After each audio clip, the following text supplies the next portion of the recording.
Bismillahirrahmanirrahim. Alhamdulillahi rabbil alamin.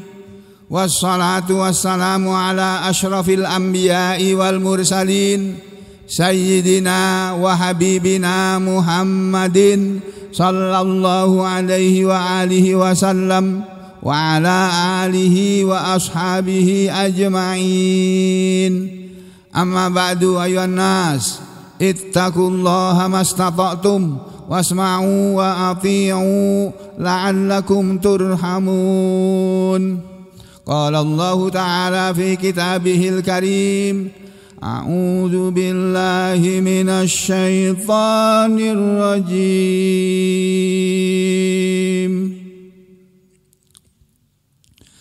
Qul innama ana basyarum mithlukum yuha ilayya annama ilahukum ilahu wahid faman kana yarju liqa'a rabbih falyamal amalan shalihan wa la yusyrik fi ibadati rabbih ahada. Allah berfirman, kul, katakanlah wahai Nabi, katakanlah wahai Rasul, innama, sesungguhnya tiada lain, ana, aku, yakni aku Nabi Muhammad SAW adalah basyarun, seorang manusia biasa, mislukum, seperti kalian, semisal kalian. Hanya bedanya aku ini memang manusia biasa sama seperti kalian. Bedanya adalah yuha ilayya, yuha diwahyukan, ilayya kepadaku. Aku ini diberi wahyu oleh Allah, sedangkan kalian tidak diberi wahyu. Di antara wahyu yang Allah berikan kepadaku itu isinya, isi wahyu Allah itu adalah annama, bahwasanya tiada lain, ilahukum, Tuhan kalian, sesembahan kalian adalah ilahun, sesembahan atau Tuhan, wahidun, yang hanya satu. Sesungguhnya tiada lain, Tuhan kalian itu hanya satu. Tuhan itu cuma satu, tidak dua, tidak tiga, apalagi banyak. Ya. Qala Ibnu Abbas, kata Imam Ibnu Abbas dalam kitab Tafsir Al-Baghawi, ya, ayat ini adalah ayat yang maknanya, kalimat ayat ini, allamallahu rasulahu, allamallah, Allah mengajari rasulahu, rasulnya. Mengajari apa? At-tawaddu'a, untuk tawaddu. Allah mengajari kepada Nabi Muhammad SAW agar menjadi manusia yang tawaddu, rendah hati, bukan rendah diri, rendah hati. Ya, walaupun beliau seorang rasul, walaupun apapun yang beliau sampaikan adalah benar, ya, kebenaran semuanya, tapi beliau dilarang oleh Allah untuk tinggi hati atau sombong. Tapi diajari oleh Allah untuk rendah hati, tawadhu. Li Allah, agar supaya tidak, ya, li Allah, supaya beliau tidak yazhua ala khalqihi, yazhua, supaya beliau tidak merasa besar, merasa sombong, merasa bangga, merasa hebat ala khalqihi, terhadap makhluknya yang lainnya. Supaya beliau menjadi orang yang tidak merasa hebat daripada makhluk Allah yang lainnya. Ya, itu ajaran Allah lewat ayat ini. Ya. Bilang Muhammad kepada orang Mekah yang tidak percaya kepada kamu bahwa engkau adalah utusanku, bilang kepada mereka, ya, Qul innama ana basyarum mithlukum yuha ilayya annama ilahukum ilahu wahid. Katakanlah wahai Muhammad, sesungguhnya tiada lain aku ini seorang manusia biasa seperti kalian. Diwahyukan kepadaku bahwasanya Tuhan kalian itu adalah Tuhan yang hanya satu, Tuhan yang Maha Esa. Jadi dengan ayat ini kata Ibnu Abbas, Allah mengajari Rasulnya untuk tawadhu, bilang pada mereka bahwa aku ini manusia biasa seperti kalian. Aku juga makan, aku juga berumah tangga, punya istri, punya anak, ya. Sudah dilarang. Fa amarahu, maka Allah memerintahkan kepada beliau ayukirro, agar beliau menetapkan, agar beliau berikrar, ya. Fayakula, supaya beliau berkata kepada orang-orang Mekah. Ini tafsirnya, ya. Innama ana basyarum mislukum. Bunyi ayatnya kan seperti itu kan tadi? Ya. Innama ana basyarum mislukum, itu maknanya ini sesungguhnya aku ini adamiyun. Aku adalah seorang anak Adam. Adamiyun artinya manusia, anak Adam. Mislukum, sama seperti kalian, ya.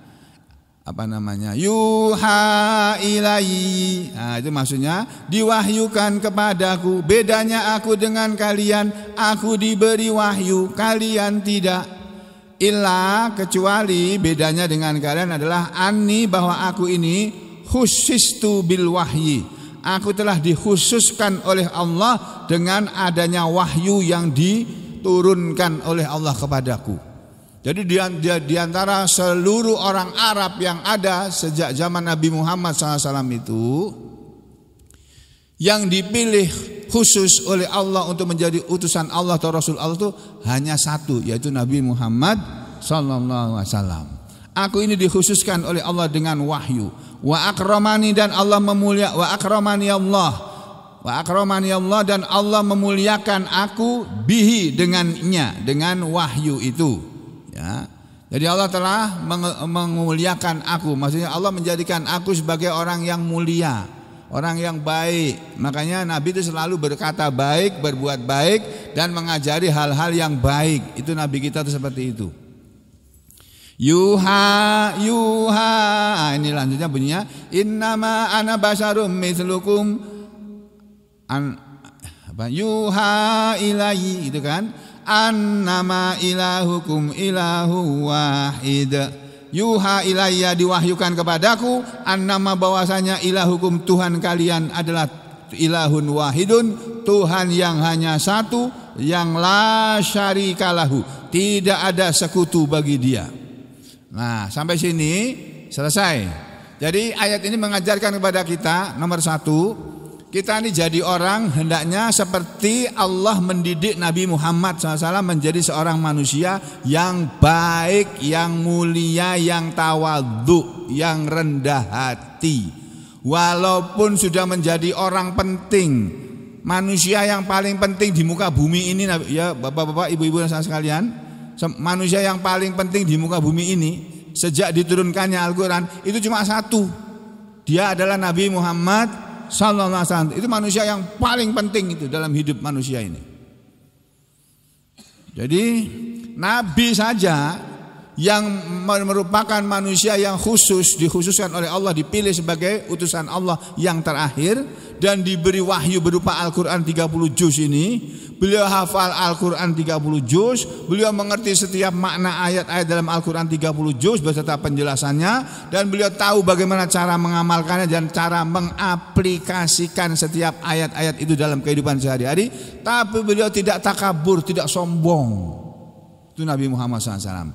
Nah, kita dengan ayat ini diajari oleh Allah supaya kita ini jangan jadi orang yang sombong. Walaupun kita sudah jadi orang penting, sudah jadi presiden misalnya, jangan sombong.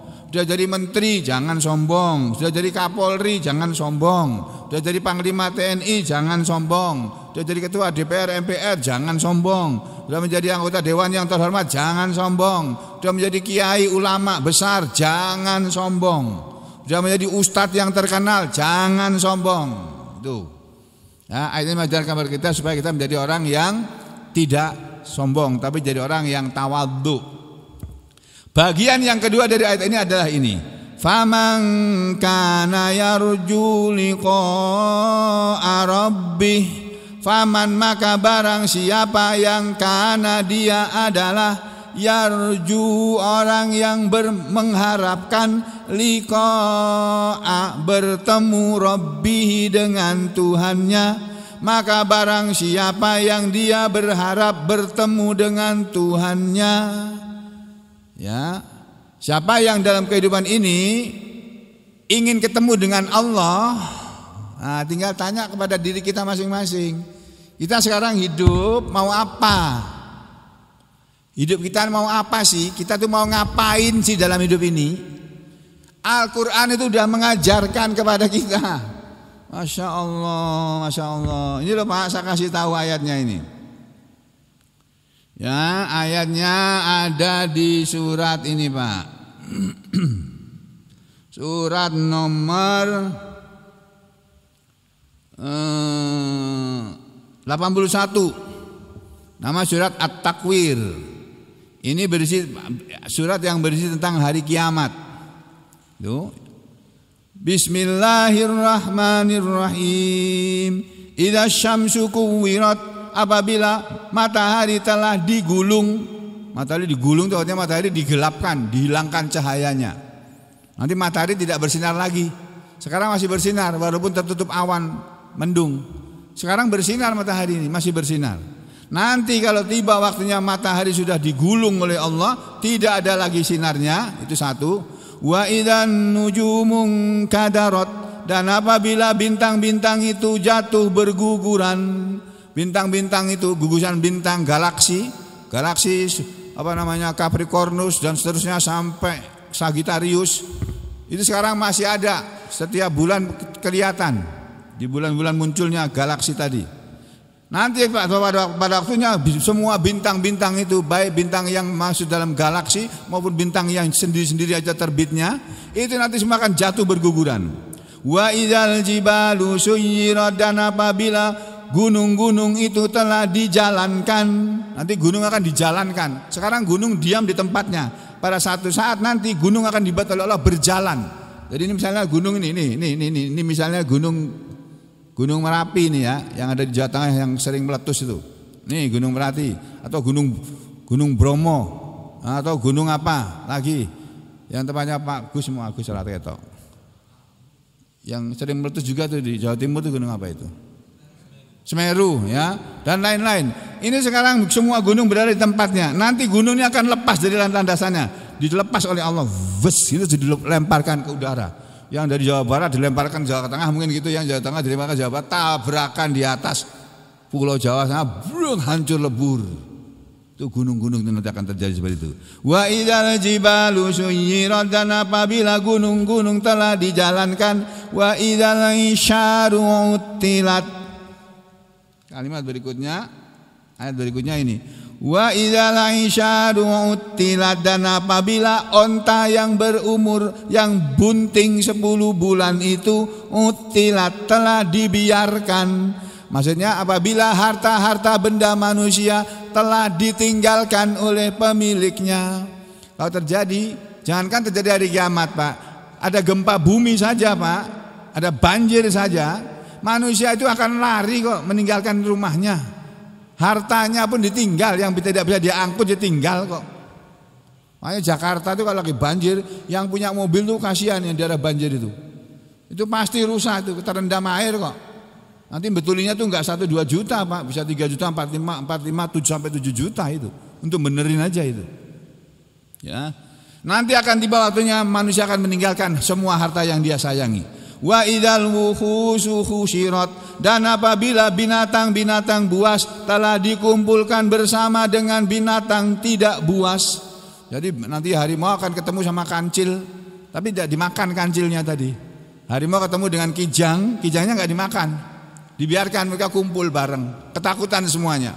Wa idzal biharu sujirat, dan apabila lautan telah diluapkan atau dinyalakan. Sujirat ada yang mengatakan diluapkan sehingga terjadi tsunami di mana-mana, atau ada yang mengatakan dinyalakan, dirubah menjadi lautan api. Bukan Bandung lautan api beneran ini. Ya. Wa idzan nufusu zuwijat, dan apabila jiwa-jiwa itu telah dipasangkan. Jadi jiwa manusia dipasangkan, manusia ada tafsirnya mengatakan nanti manusia yang beriman akan dipasangkan, dikumpulkan dalam satu tempat bersama orang-orang beriman. Manusia kafir dikumpulkan di barisan sendiri, dipimpin oleh tokohnya. Jadi masing-masing begitu. Atau ada yang mengatakan nanti manusia dipasangkan antara jasadnya dengan ruhnya. Jasad yang ada di kubur di dalam tanah dipasangkan dengan ruhnya yang ada di tempat yang Allah simpan, di tempat penyimpanan ruh itu, disatukan lagi. Wa idal mau'udatu su'ilat, dan apabila anak yang dikubur hidup-hidup nanti telah ditanyai. Nanti anaknya orang-orang Mekah yang mati dikubur oleh orang tuanya gara-gara dia lahir sebagai anak perempuan. Jadi orang Mekah dulu kalau punya anaknya perempuan enggak suka, malu, itu dikubur hidup-hidup. Itu dulu kejamnya begitu orang-orang Arab dulu. Ya. Dan apabila anak-anak yang mati dikubur hidup-hidup oleh orang tuanya telah ditanyai bi ayyi dzambin qutilat, dengan sebab dosa apa dia dibunuh. Kenapa anak itu dibunuh? Anaknya ditanyai, bapak ibunya juga ditanyai. Ya. Wa idzas suhufu nusyirat, dan apabila lembaran-lembaran catatan amal perbuatan manusia itu telah dihamparkan.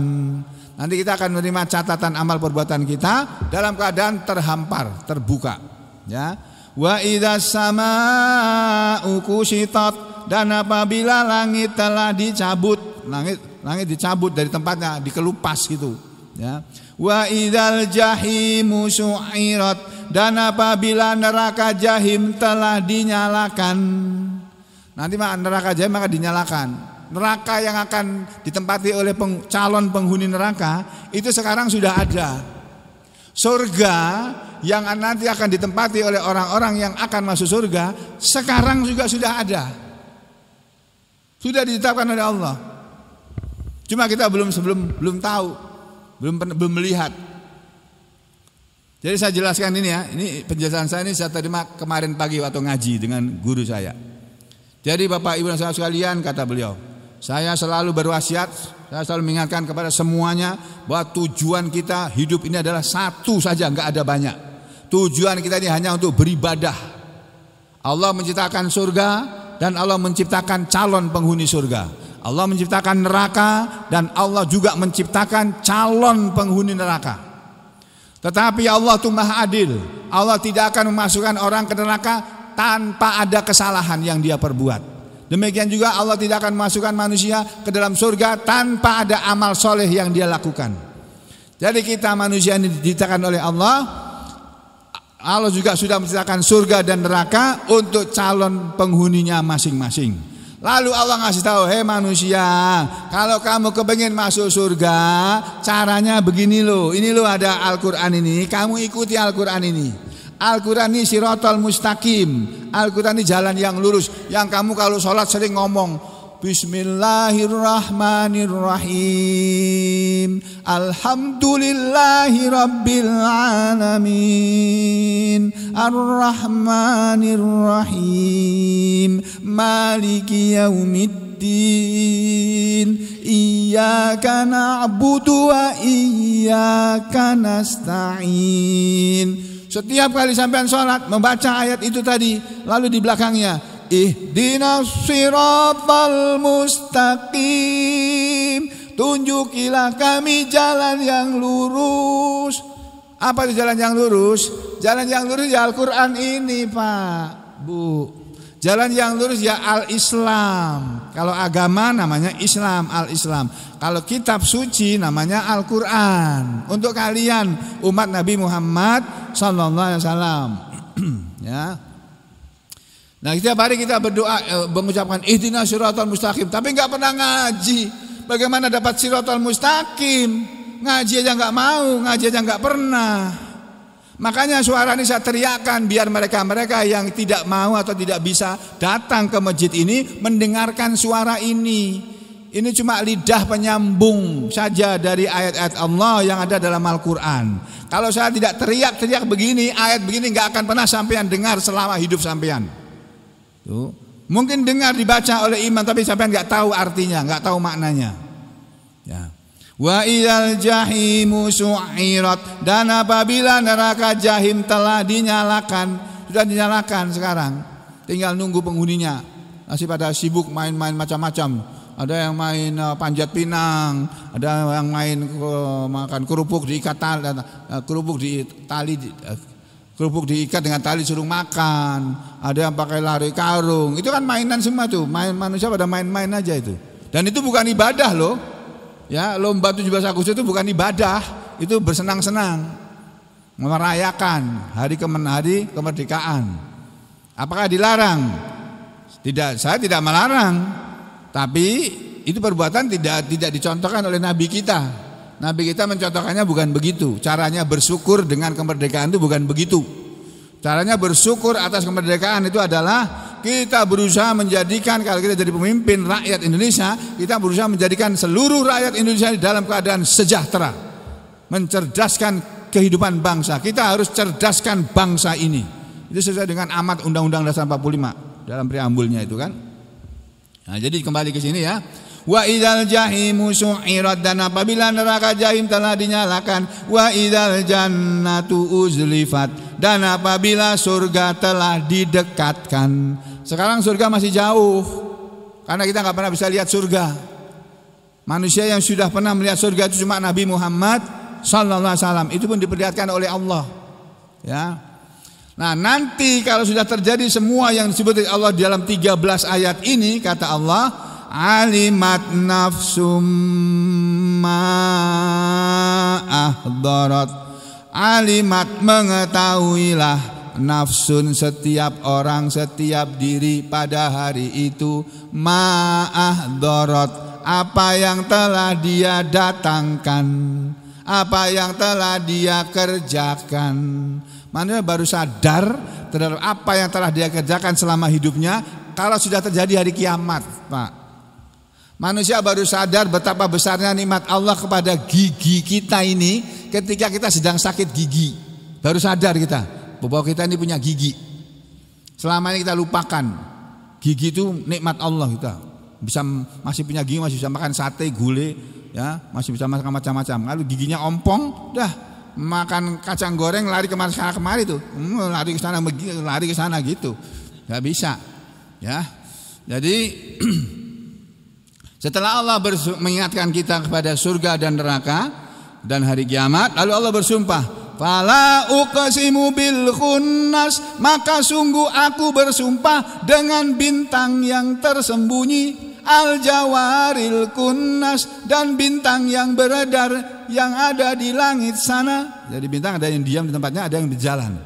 Walaili idza as'as, demi malam ketika telah fajar, telah muncul fajar. Wasubhi idza tanaffas, demi malam ketika telah gelap. Wasubhi idza tanaffas, demi waktu subuh ketika sudah mulai terang, ya. Innahu, sesungguhnya dia yang ada padamu wahai Muhammad, la qaulu rasulin karim, dia sungguh adalah ucapan Rasul yang mulia.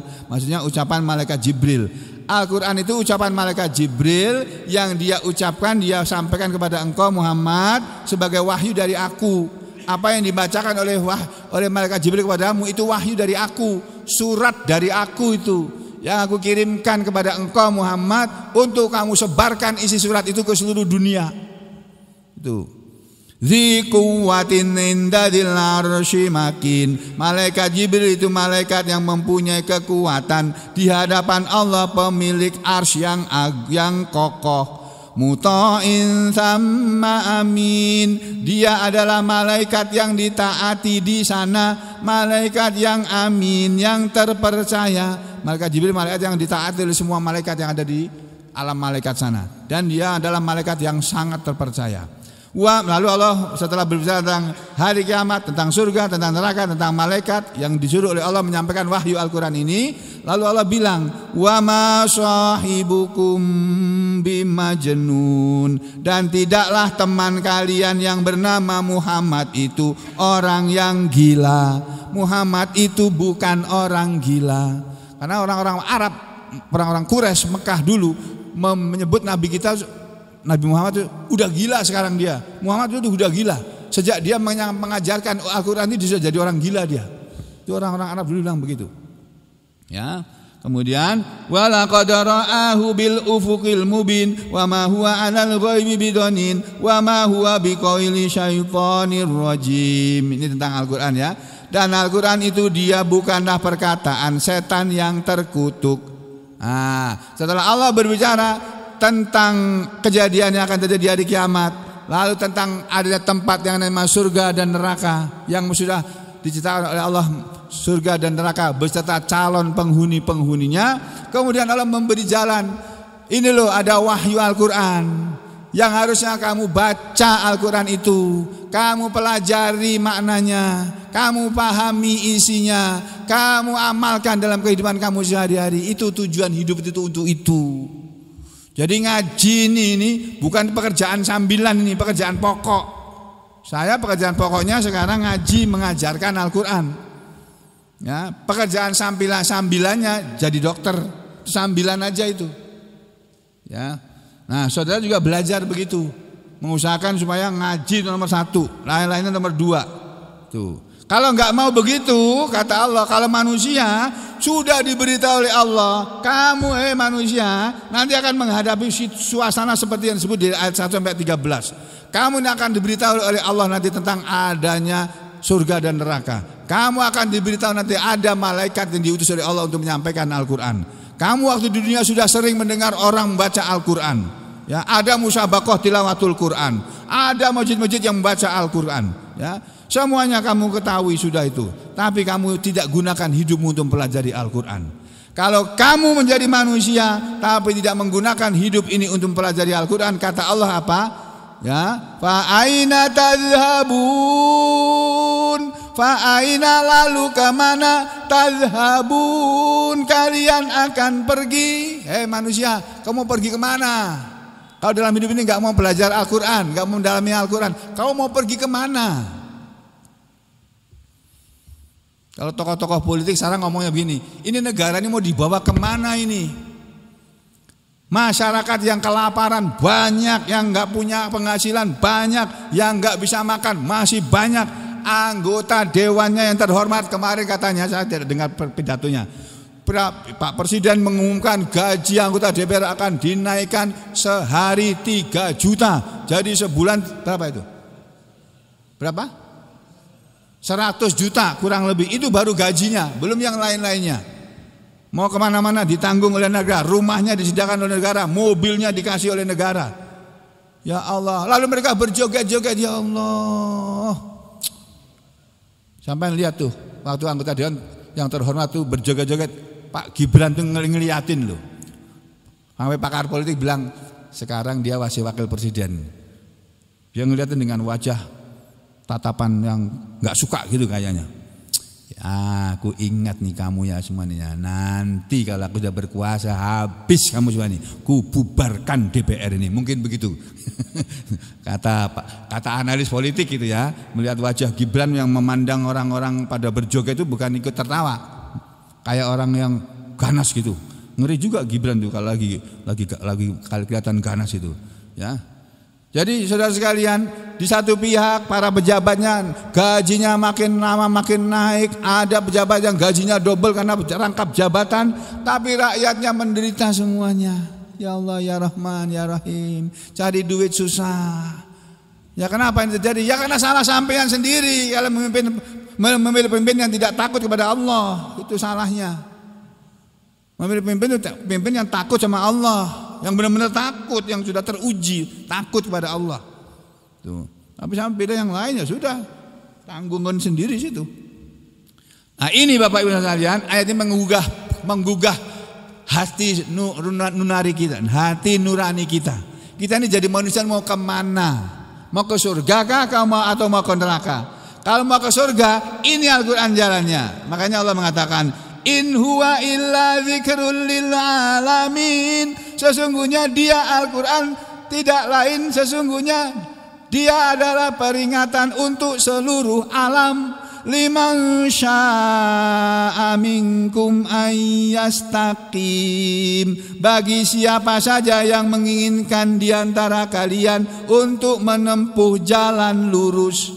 Siapa yang kepingin jalan yang lurus, ini Al-Quran, inilah jalan yang lurus. Kau baca Al-Quran, pahami Al-Quran, jalani hidupnya dengan Al-Quran, kamu sudah berada di jalan yang lurus. Itu kamu jalankan sampai mati.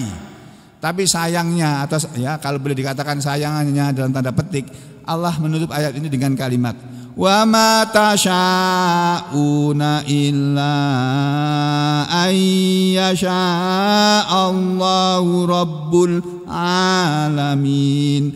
Dan tidaklah kalian mau kepadanya kecuali bahwasanya Allah membikin mau kepada kalian. Allah pemelihara seluruh alam ini, membuat kalian mau.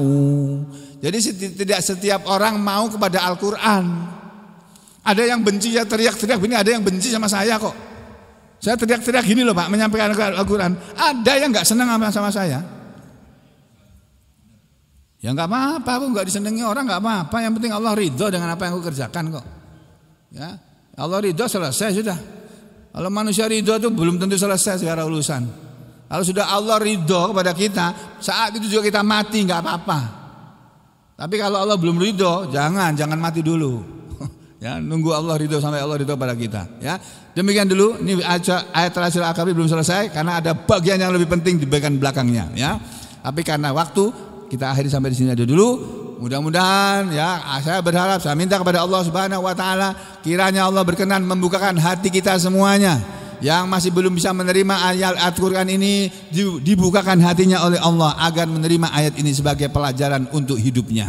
Dan saya berharap, kami berharap kepada Allah kiranya Allah memberi pada kita semua kemudahan dalam mencari nafkah atau rezeki di masa sulit pun, di masa sesulit apapun orang susah mencari rezeki. Kalau Allah memudahkan, maka semuanya akan bisa terwujud.